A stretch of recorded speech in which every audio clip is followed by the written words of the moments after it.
வணக்கம், என்னுடைய பெயர் காளிராஜ். நான் அறுவை சிகிச்சை நிபுணர். ஸோ இப்போது வெயில் காலம் வர ஆரம்பிச்சிருச்சு. எங்கே போனாலும் பயங்கரமாக வெயில் அடிக்குது. அப்போ இந்த காலகட்டத்தில் நமக்கு வர்ற பிரச்சனைகள் என்னென்ன, அதுவும் மெயினாக இந்த வயிறு சம்பந்தமான பிரச்சனைகள் என்னென்ன வரலாம் அப்படின்னு சொல்லி நம்ம இப்போ பார்க்கலாம். மெயினாக இந்த வெயில் காலத்தில் எல்லாரும் தண்ணி சரியாக குடிக்கிறது இல்லை.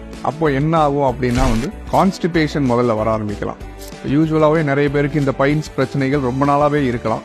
அது இந்த வெயில் காலத்தில் அக்ரவேட் ஆகிறதுக்கு நிறைய வாய்ப்புகள் இருக்குது. அதுக்கு ஒன் ஆஃப் த ரீசன் இந்த உடம்புல இருக்க தண்ணி சத்து ரொம்ப குறையிறது. அப்போ மோஷன் என்ன ஆகும் அப்படின்னா ரொம்ப கட்டியாக போகிறதுக்கு வாய்ப்பு இருக்குது. அப்போது பைல்ஸ் ப்ளீட் ஆகிறதுக்கும் வாய்ப்பு இருக்குது.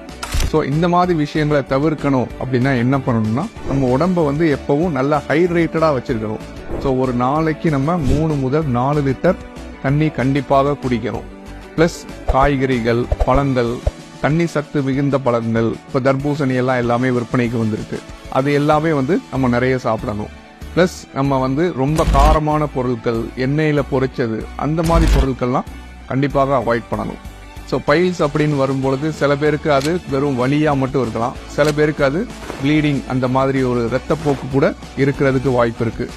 அப்படி ஏதோ அறிகுறிகள் உங்களுக்கு இருந்தால் கண்டிப்பாக நீங்கள் மருத்துவமனையை அணுகலாம். அதுக்கு கீழே உங்களுக்கு நம்பர் கொடுத்துருப்பாங்க. அந்த நம்பரை கண்டிப்பாக கான்டாக்ட் பண்ணுங்கள். ஸோ இந்த மாதிரி நிறைய வீடியோஸ் கண்டிப்பாக வரும். அதை எல்லாமே ஃபாலோ பண்ணுங்கள். தேங்க்யூ.